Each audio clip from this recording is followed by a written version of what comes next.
This is a reading of Young and Defiant in Tehran by Shahram and Khosravi. To Mansour, a Basiji whose young body was devastated by chemical weapons in the Iran war. While I write these words, January 2007, he is suffering from irremediable and unbearable pain. To lovely Beruz, a fellow traveler, Hamsafar, a dissident young man who disappeared without a trace when he tried to cross the border between Pakistan and India illegally in November 1987. Note on transliteration and dates. The system of transliteration used in this book follows the style of the International Journal of Middle East Studies. Transliteration of Arabic words in Persian and of Arabic origin follows the system used for Persian. All translations are by the author unless otherwise stated. In the text, dates are all common era unless they refer to Persian texts. In the text and bibliography, dates are given in the Iranian Shamsi solar calendar and are followed by the corresponding common era date, separated by a slash. Thus, the year 2003 is 1382 Shamsi.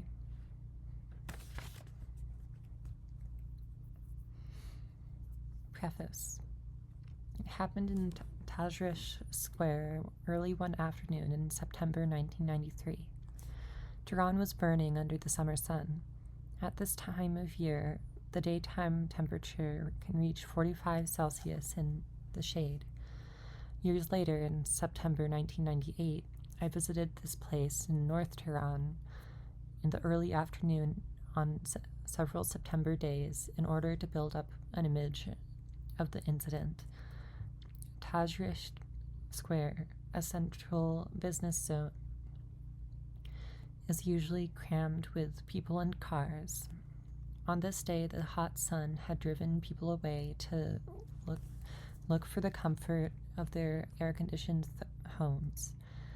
The lively square, like the rest of Tehran, was having its long, tedious daily siesta. Even the peddlers, who usually occupy the southern part of the square, had taken refuge in the calm neighboring gardens. A few taxis were parked in the shadow of large old planes, and their drivers were taking a nap. The teenage girl inserted a small coin into the telephone and dialed. Her friend was waiting outside the telephone booth. Both were dressed in robes. Their hair was covered with chic scarves in bright colors. The girl in the telephone booth broke into laughter, causing her friend to laugh too.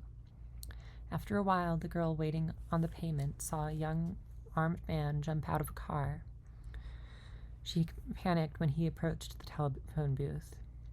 And the mechanical reaction Iranian women have developed since the revolution whenever they face the moral police. She calmly but with shaking fingers pulled her scarf forward, hid some strands of hair under it, and knotted it more tightly under her chin. She tapped on the glass to warn her friend, who did not react but laughed even louder when she saw the man coming toward them. He passed the young girl on the pavement, pulled open the door of the booth, and asked to whom the girl was talking. She turned her back on him and said that was none of his business. The man snatched the receiver and loudly demanded to be told who was on the other end of the line. Silence. Upset, he accused the girl of talking to a man. He shouted at her to correct her veil and threatened her with arrest. She did not touch her scarf, which had slid backward so that a lot of her hair was unveiled. She told him to get lost. He drew his pistol and pointed at her head. If she would not put her scarf straight, he would shoot her, he said. She said that he could do nothing. She was wrong. He fired. She fell. The bullet had shattered her skull. The man was never held responsible, and the case was dropped. Her defiance, her laugh at the young man who saw himself as the envoy of God on earth, evoked the political as well as the existential standpoint the Iranian younger generation is taking up. The image of the smoke of gunpowder rising like smog and the color of the fresh blood spattered on the glass inside the telephone booth have been with me throughout the writing of this book. This tragic homicide scene, based on a short report in Iran Times, September 11th, 1993, reveals the relationship between banality and brutality at work in Iran. The scene reflects many dimensions of my field of study. Like this book, the scene is about power relations, control over space, bodies, desires, and sexuality. The scene yields a glimpse of life in contemporary Iran, a glance at power and defiance. This is the story of a faceless generation whose voice is silenced. That is how I look at Tehran at the turn of the millennium. I have nothing to say to you, only to show. Walter Benjamin. Introduction. This is a book about the situation of young people in Iran at the beginning of the third millennium. The book concerns the battle over the right to identify. On one side, there is the state's effort to construct a hegemonic identity for young people. On the other side, there is the pervasive struggle by the young people to resist a subject position imposed on them from above. The book examines how young Tehranis struggle for subjectivity in the sense of individual autonomy. It also deals with the generational divide in Iran between those who made the revolution and those who reject it. I intend to examine how transnational connections have been the catalysts for generation-based structured changes of lifestyle. How has the power built its social order? How do Iranian young people struggle to make sense of their lives? Concerned with such issues, the core of the book is the continuous struggle over power between Iranian authorities and young people, and especially how this struggle manifests itself in spatial relations. Spaces of defiance. Domination is realized through arrangements of space.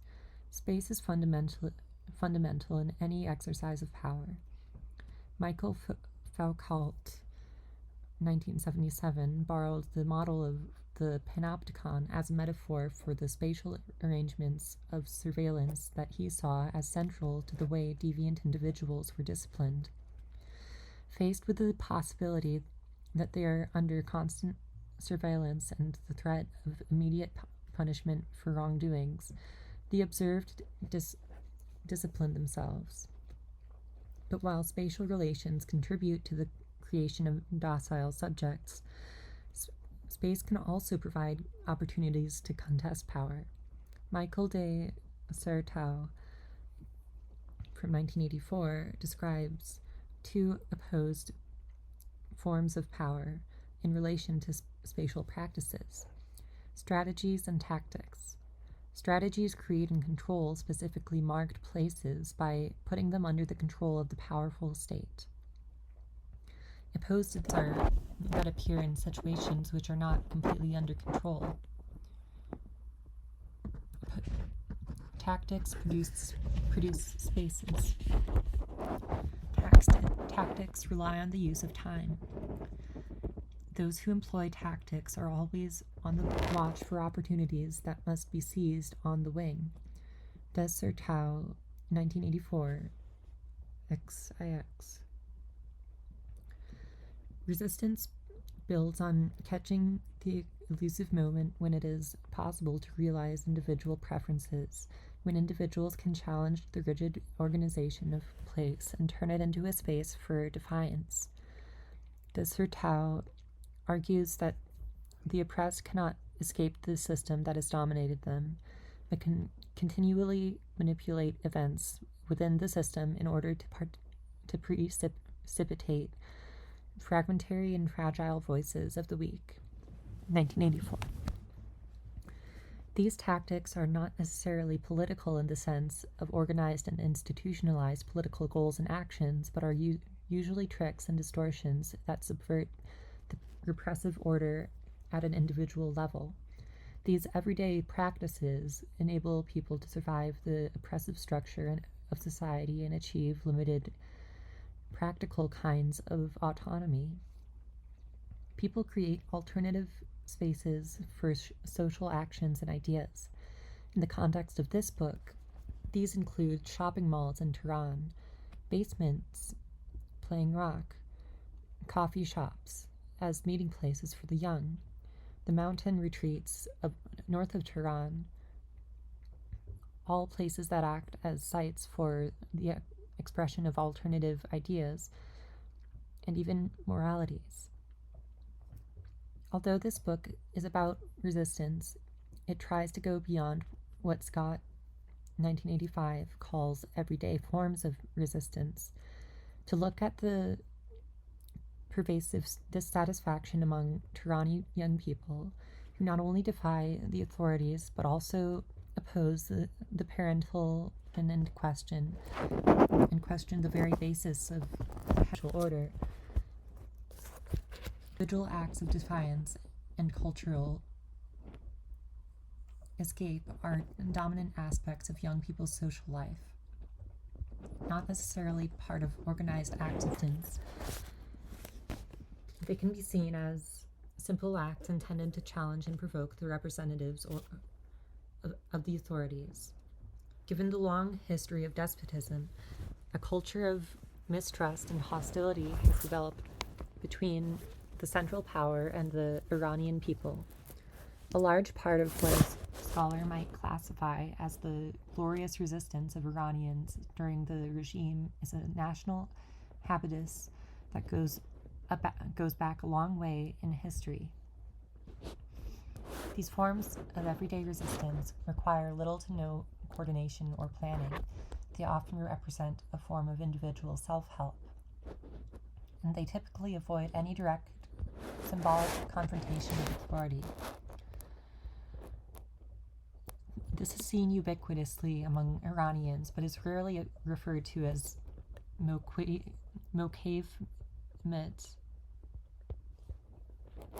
resistance. Since many everyday activities among young people are classed as criminal by the Islamic State, even trivial acts such as dancing or wearing a t-shirt can be seen as resistance. When Tehrani young people dance or mingle with the opposite sex at a party, they presumably do not consider whether they are resisting, doing mokavmet, yet in acting as they do,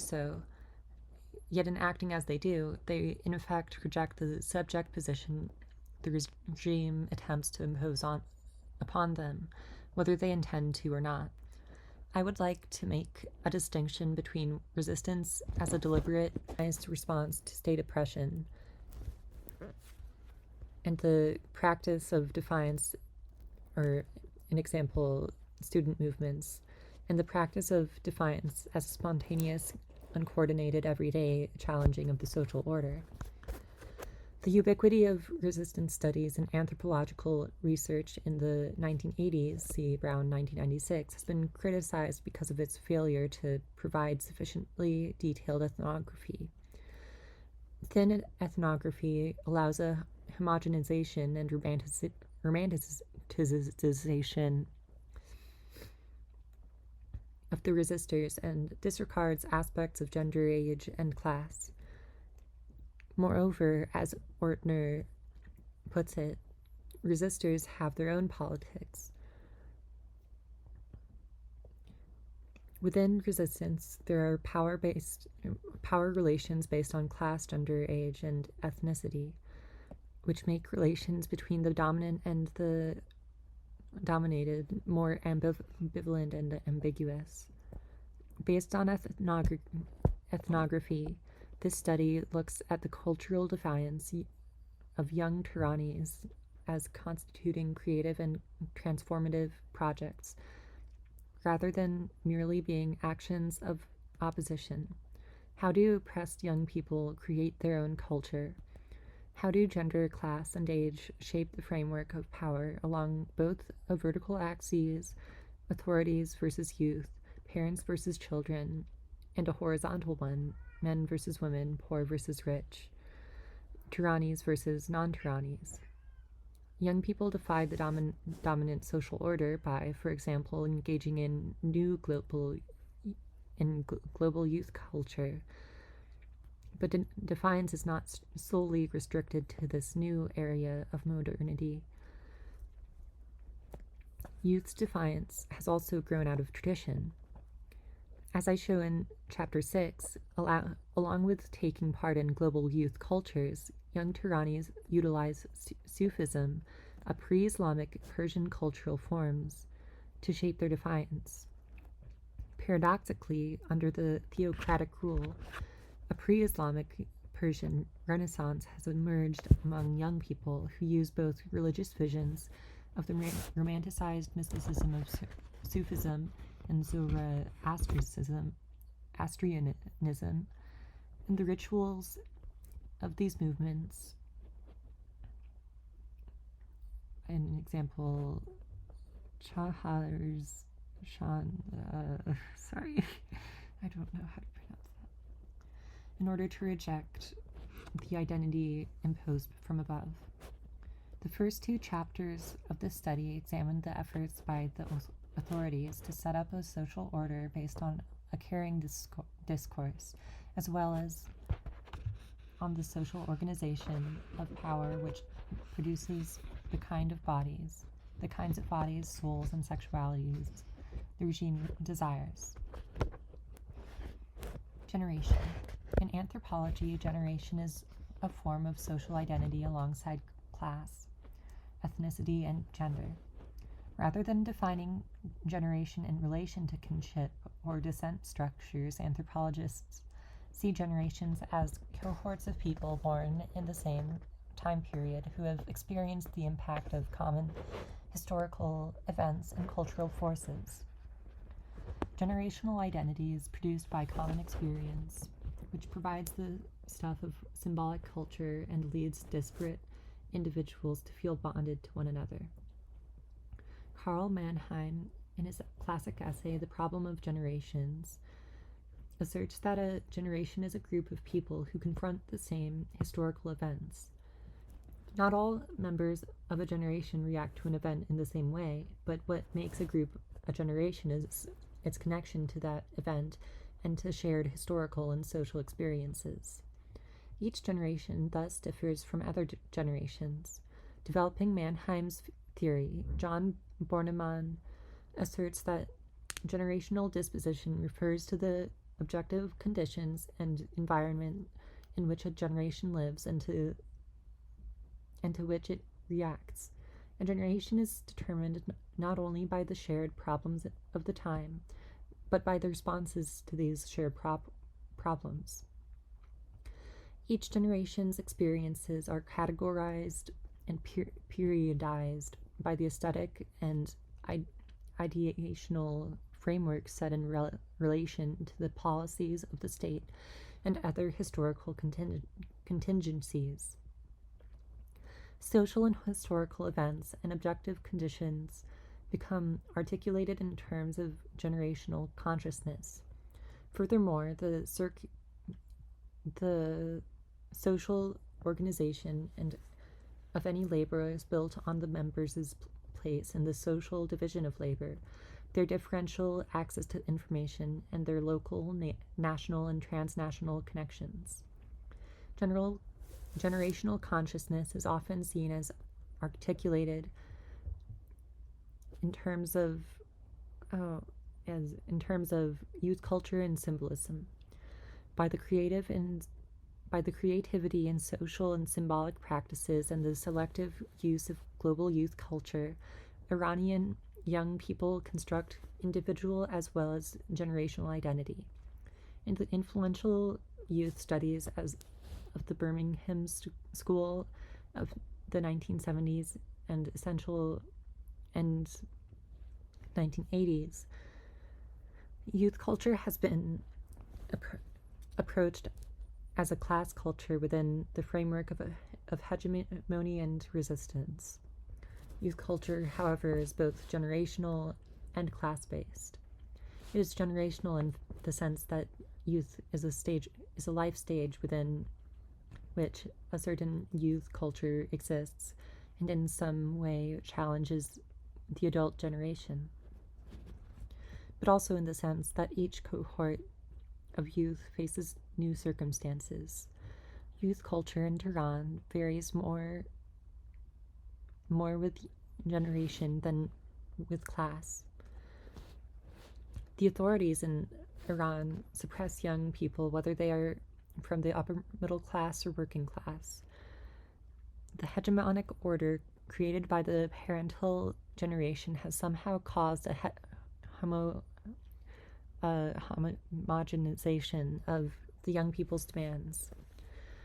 Youth culture does not idealize classlessness, but puts the class background in the shadows. It can be defined as knowledge learned outside the established curricula of school or family. Heterotopias like the Golistan shopping center and Tehran's many coffee shops provide central spaces where this extracurriculum is rehearsed, as we shall see further in Chapter 4. Since 2001, a new emic generational classification has emerged in the public debates.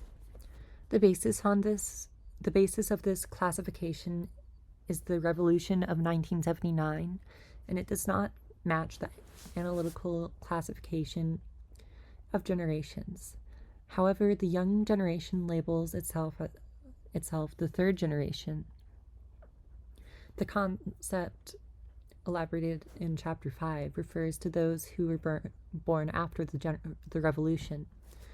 They were what the clergy hoped would be children of the revolution, whom Ayatollah Khomeini called an army of 20 million.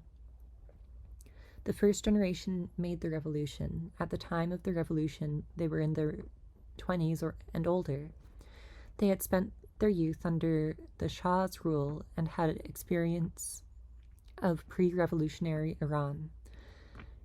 In the 1970s, thanks to the oil boom, they witnessed a relatively expansive economy and westernizing urban life. They lived their youth in an Iran that was connected to the global village and aimed to be one of the most modern countries in the world. But what unites them as a generation is perhaps their experience of the revolution. The second generation, to which I belong, was in its early teens at the time of the revolution, born between 1965 and 1970. It has vague memories of the time prior to the revolution. What unites them as a generation is spending their formative years during the 8-year war with Iraq between 1980 and 1988. This generation makes up a large part of the expatriates who left Iran in the 1980s. The third generation, who have just come of age, make up more than half the present population and have no memory of the revolution. Unlike the first and second generation of the Islamic regime, in their own words, we are the product of the Islamic Republic. Iran is one of the most youthful nations in the world. Iran's population increased drastically from almost 33 million in 1976 to more than 70 million in 2006. According to the 1996 national census, 68% of the total population are 29 years or older or younger. 29 years or younger. In other words, 68% were born after the revolution in 1979. The third generation. The youth population in Iran is categorized as between 15 and 24. In 2006, this category made up almost 20% of the total population. The huge demographic change over only 2 decades has caused huge social difficulties. Incapable of meeting the demands of young people and fueled by moral panic, the Islamic Republic views them as a threat to health and security of the society. The young associated with an ethical crisis in the society are depicted as self-alienated, unauthentic, bedard, without pain, and biarman, without ideology. Utilizing a discourse corresponding to what Foucault would call pastoral power, the caring religious order characterizes young people as being particularly vulnerable to cultural threats from both within and without. As we shall see, much of the focus of the Islamic regime has been on how to protect them from moral hazards and to prevent them from becoming gateways for cultural invasion from the West. Accordingly, a large part of the youth culture has been redefined as crime. However, the third generation carry on their shoulders the social and economic burden of the revolution for which their parental generation is responsible. As the statistics show, it is within this generation that one finds a majority of the unemployed, the delinquents, and the mentally ill. So here's a table, population of Iran by 10-year age group from the 1996 census.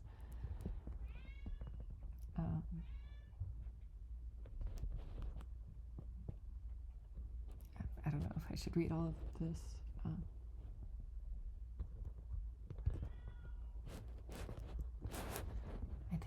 I won't read all of it. On the eve of the revolution and during the war, the theocrats forbade contraceptives as well as abortion and encouraged people to have more children. The revolution needed children. In the mid-1980s, the rate of population growth in Iran had reached 4%. With pragmatic new politicians after the war and after the death of Ayatollah Khomeini, the state launched a nationwide program to control the growth of the population. Accordingly, in the mid-1990s, the rate fell to 1.5%. The earlier expansion had caused social crises, such as increasing unemployment, poverty, and criminality. According to official sources, the unemployment rate in 2002 was 14.2%. In numbers, about 3.5 million of the active population, between 15 and 64, are currently out of a job. The official sources indicated that between 50 and 60% of the job-seeking unemployed were young people between 15 and 24. The same sources warned that in the mid-2000s, at least 5.5 million high school graduates will join the jobless population. Okay.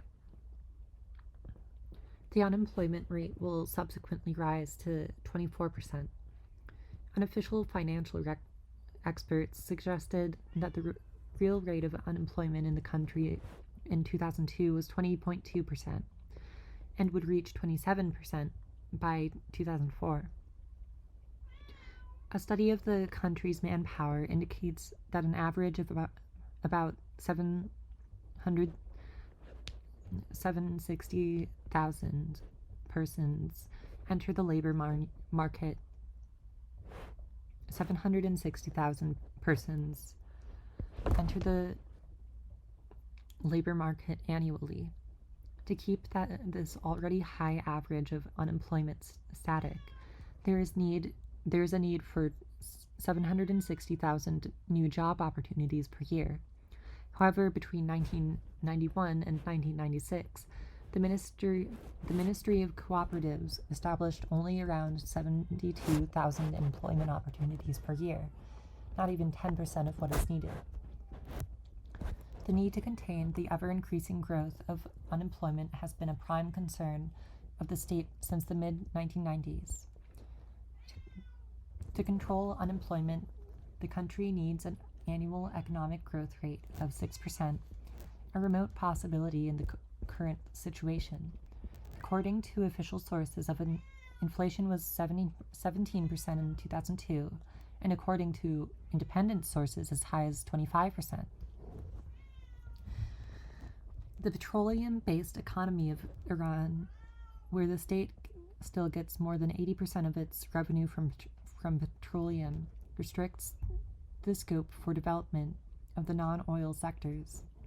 Moreover, the lack of foreign investment as a result of political insecurity, the U.S. embargo since the revolution, and the UN sanctions for nuclear activities in 2006 leaves no hope of any improvement in the near future.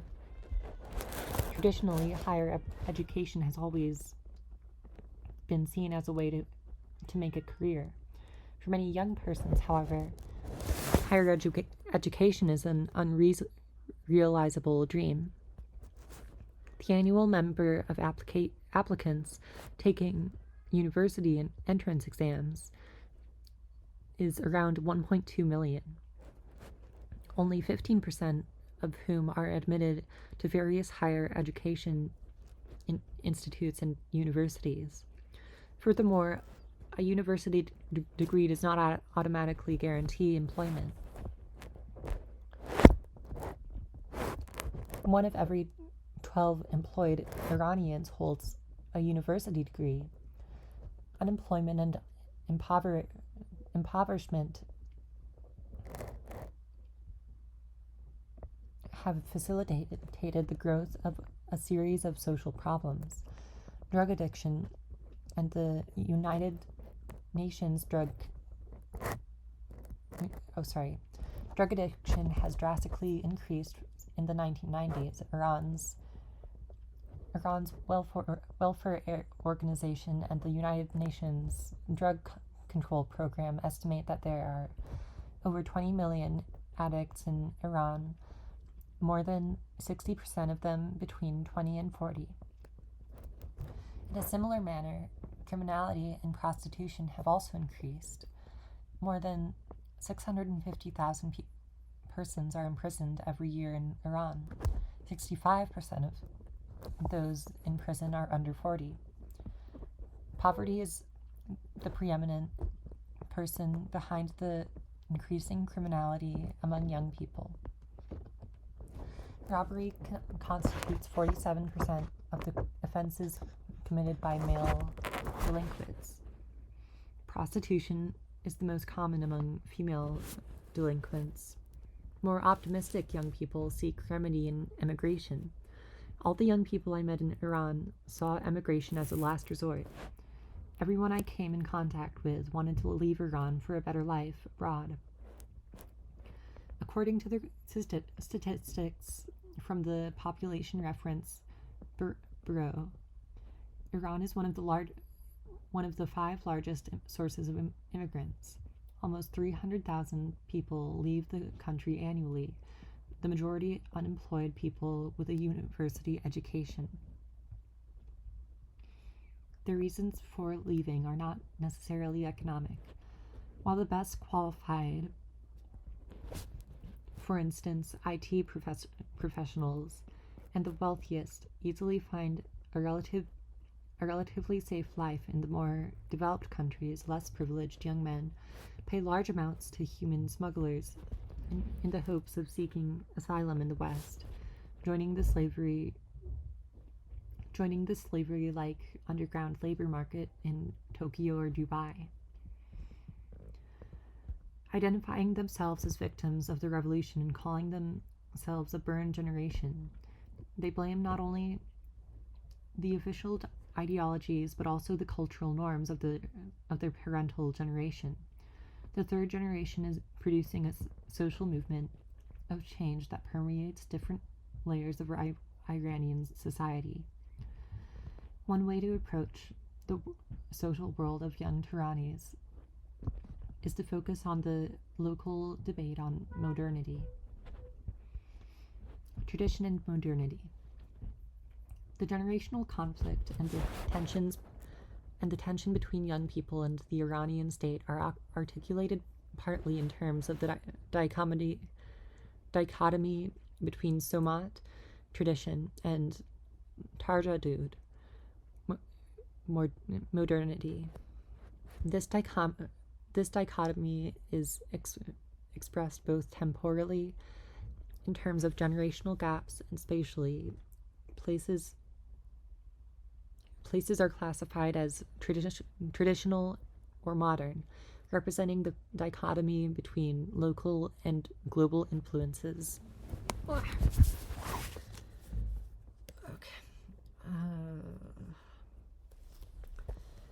Instances of this are Shrak-e-Garb versus Java-D in Chapter 3, and the Golistan Shopping Center versus the Bazaar in Chapter 4.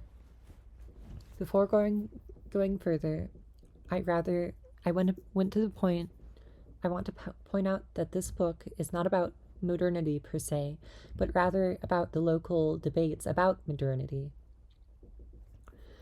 Such discourse of tradition and modernity have played a crucial role in the configuration of contemporary society in Iran, and have blueprinted two major social blueprinted two major social movements in the Iran of modern times: the Constitutional Revolution from 1905 to 1911 and the Islamic Revolution in 1979. A similar split is now characterizing the youth movements in Iran. Explicit attempts to struggle both for modernity and for the revitalization of tradition have been made in Iranian political and social domains since the early 20th century. Although these ideologies have precursors that can be traced back several centuries, they received an impetus in the mid-1920s when the systematic modernization of Iran and the construction of a nation-state was started by Reza Shah Pahlavi. Following our 1925 to 1941. Following the Kemalist model in Turkey, Reza Shah attempted to transform Iran rapidly into a secular, industrialized, modern country. His first steps were to replace the Islamic law, Sharia, with the Swiss Civil Code, and to emancipate women by removing their veils by force. Modernization accelerated during his son's rule from 1941 to 1979. Thanks to the oil boom and the dramatically increased revenues it brought for the government. Western lifestyles and culture became more noticeable among the urban-based upper and middle classes after the Shah's modernization program. In other words, modernization, based on modernization became synonymous with accepting Western habits, which were seen to be based on mass consumption. Thus, the marketing and consumption of Western goods became salient features of modern Iran.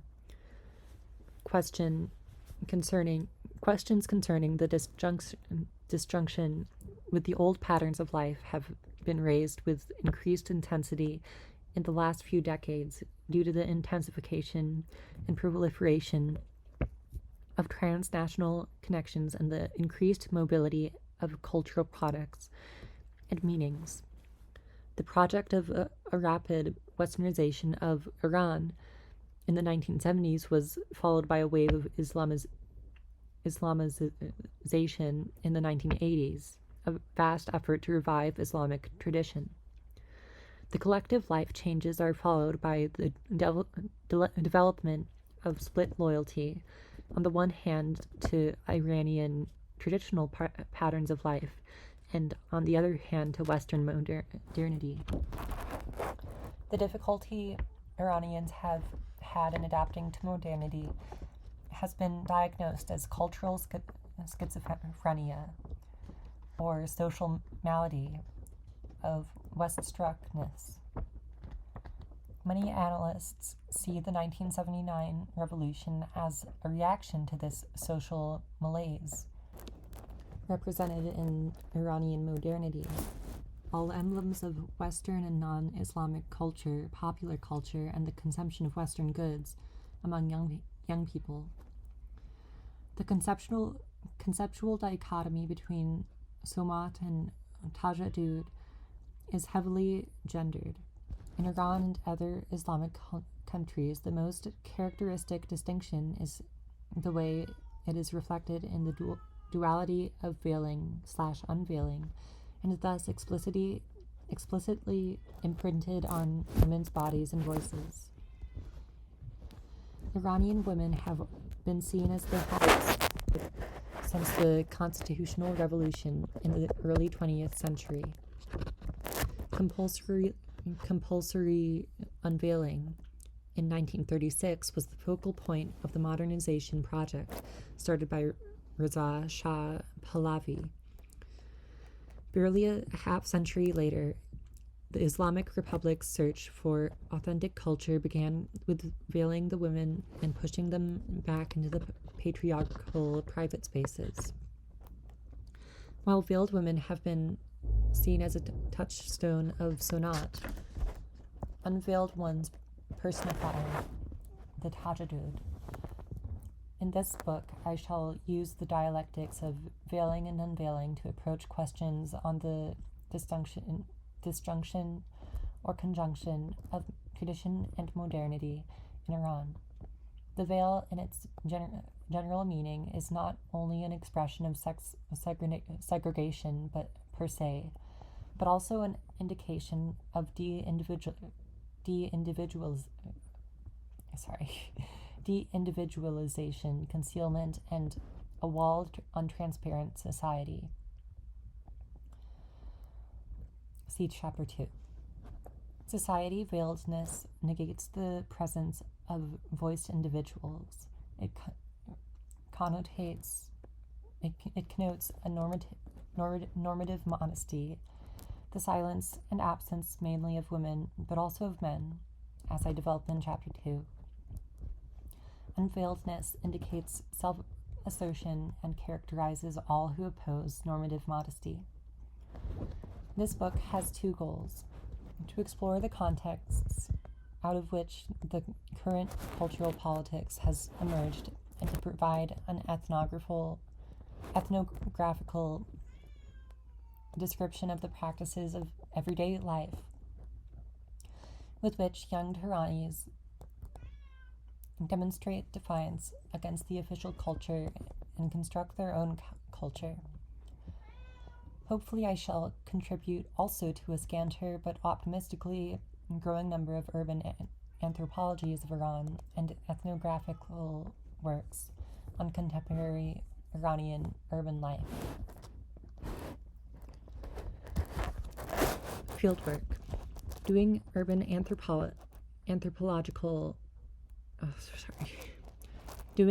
anthropology in general and studying youth in particular in Iran indeed meant starting from scratch.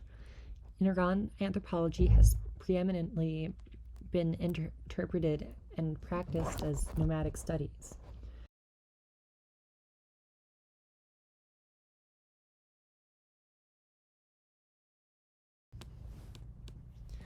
The handful of anthropological studies of urban life, here I refer only to works done in English, in Iran are based mainly on ethnographical inquiries prior to the revolution. However, a few major academic works on the urban life of young people in Tehran have recently been published. Mayan, I'm gonna butcher all these names, I'm so sorry, from 2002, Shirali from 2001, Varzi from 2006, Amir Ebrahimi from 1999, and Adelka from 2000. In search of a suitable field location for my study, I was looking for centers of young defiance. Shortly after my arrival in Tehran, I found that the young people I was looking for were those referred to as Bedard, Bierman, and Garbzadeh, Weststruck. As I discuss in Chapter 3, Dard, pain, is a significant feature in how young people are represented.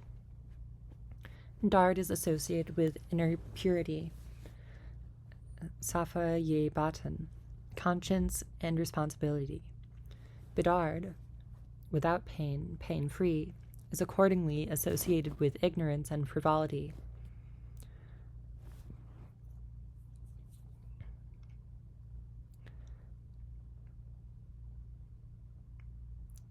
They were concentrated in a modern mid-production, reproduction, and spreading.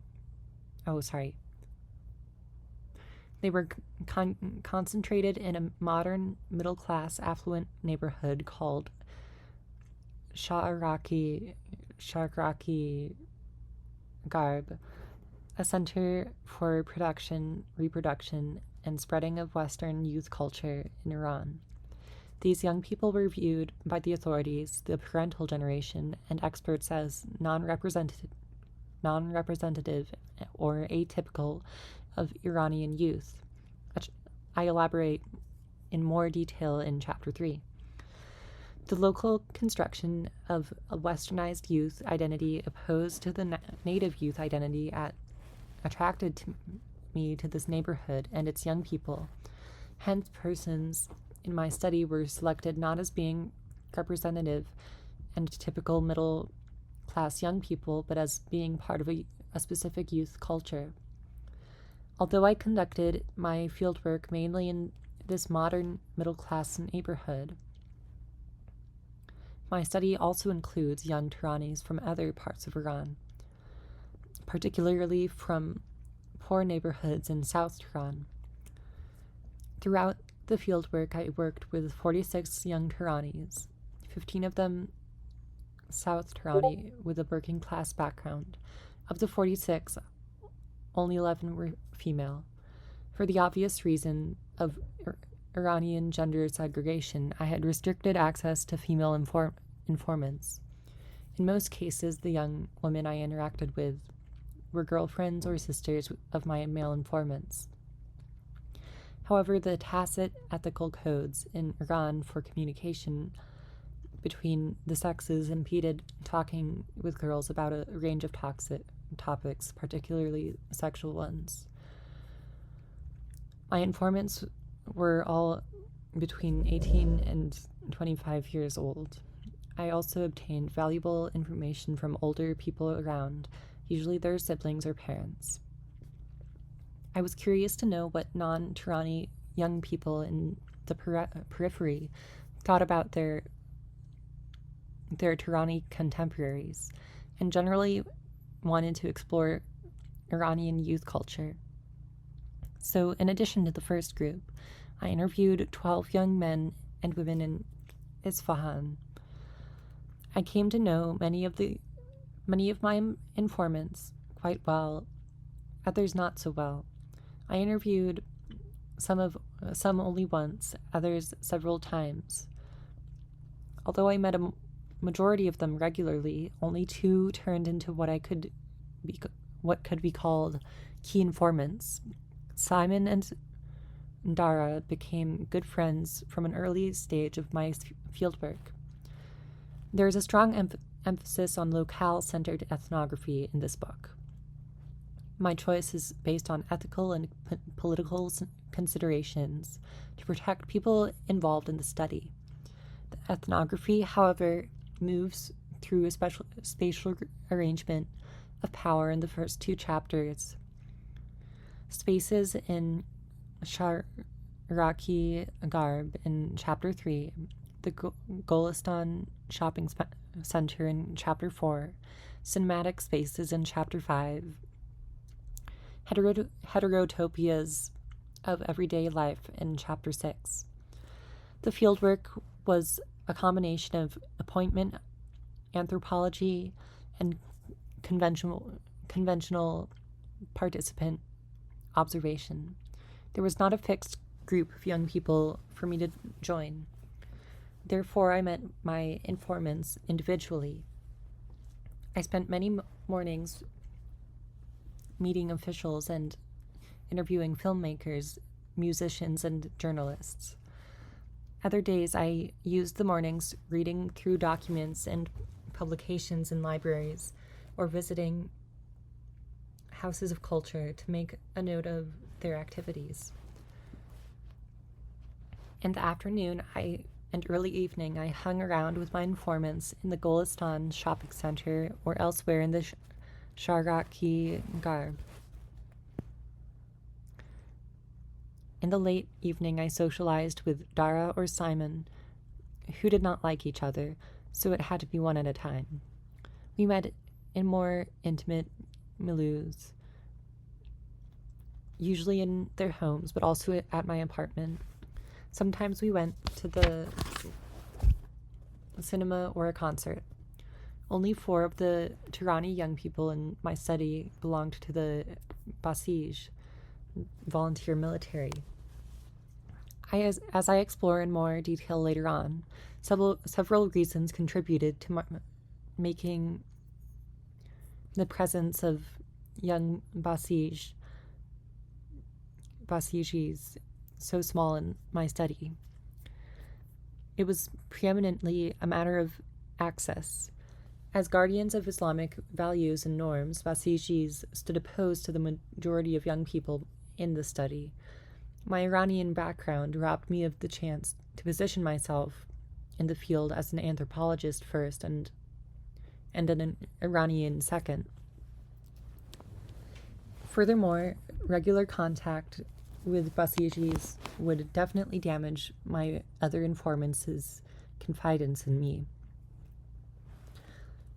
Despite my background as an Iranian, this book is not anthropology at home, either spatially or temporally. Both Tehran and the 3rd generation were unfamiliar for me. Writing about Tehrani young people and their cultural identity after more than a decade of being outside Iran put me in relation to a different generation from my own, as well as in a city I had never visited before. However, as an Iranian, I enjoyed privileged access to certain kinds of knowledge, though I had an in-and-out experience during the field work. The fact that I grew up in Iran often faced me with the questions as to when exactly my fieldwork began. Did I really start my fieldwork in May 1999? If I include all the knowledge, experience, and emotions of the first 2 decades of my life before I left Iran, my fieldwork started long before I became an anthropologist. However, since the official start of my fieldwork in May 1999, I have spent 8 months in Tehran, followed by regular visits once or twice a year, usually lasting not more than a month. Although my most recent research visit in summer 2006, I have followed, or rather been followed by information and new data through all the links that connect me to Tehran, not least through digital networks. In Stockholm, the internet offered a way for me to refresh my information and get access to public debates, newspapers, youth radios, youth magazines. and public as well as private homepages and blogs written by young people. My cyberethnography even included long talks with young Tehranis in chat rooms. Sometimes I had access to more information about things happening in Tehran through the internet than Dara, who was living in Tehran. The structure of the book. The first 2 chapters provide an anthropology of societal order. The rest of the book is concerned with the anthropology of change. Chapter 1 explores the structure of authority and social control. I analyze the process used by the caring Islamic State in order to guard the health and purity of the society. I shall argue that, alongside the overt modes of disciplining, the metaphoric panopticon, education, media, and punishment, the societal order is based on the pastoral modality of power, paternalistic care. As has been mentioned, in the Iranian case, this is formulated as the principle of mutual discipline. Amre be maruf va nahi az munkar. The promotion of virtue and the rejection of vice. The anxieties felt by the Iranian authorities are expressed through campaigns that mainly target the younger generation and their lifestyle, and have led to the criminalization of a large part of youth culture under the label Jorm-e Farangi, cultural crime. Chapter 2 examines the ways that the religious societies have sought to anchor an Islamic order of things in the bodies and subjectivities of individuals.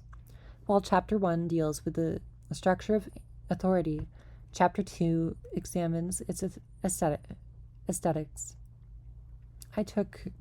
I look at the aesthetic notions of the authorities themselves and how they're implemented by the practices of social control.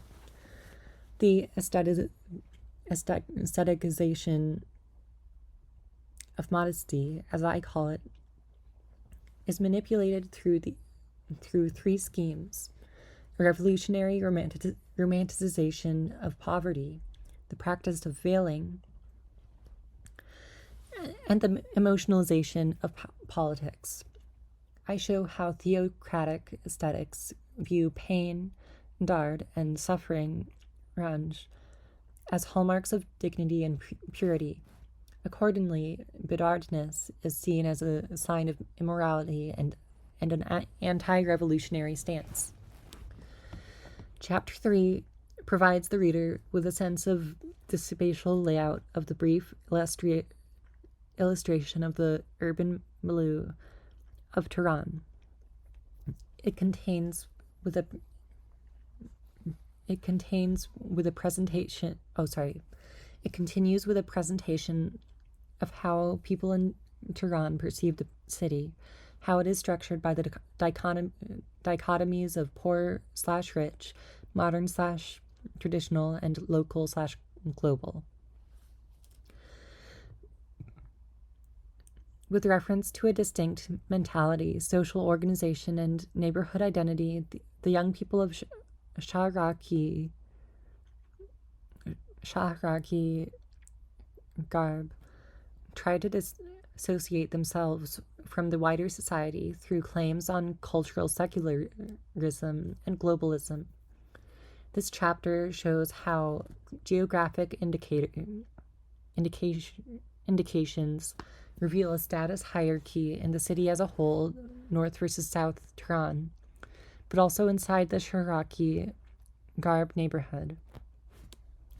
Chapter 6 takes us to the Golistan shopping center. I argue that the center is above all a place of imagination. It is also a site where the knowledge of how to be modern is communicated. I demonstrate that the production of modern identity in the Golistan shopping center is formed in opposition to the traditional marketplace, the bazaar. For young people, the bazaar is synonymous with a traditional lifestyle that is seen as reactionary and allied with the Islamic regime. Chapter 5 takes as its subject the third generation and the generational conflict that characterizes Iranian society today. The chapter also examines the parental generation's views on the third generation. Chapter 6 is a collection of narratives of defiance. It illustrates the tactical ploys used by youths to negotiate hegemonic social order, rarely planning and organizing resistance in a collectively structured and reflected way. Young people utilize any opportunity that it arises to assert their autonomy. In the conclusion, I discuss how the predicament of young people is related to imagination and modernity. I underscore the significance of access to the means of imagination, read means of modernity for young Tehranis' struggle for subjectivity. And that's the end of the chapter. Oof. So next is chapter 1.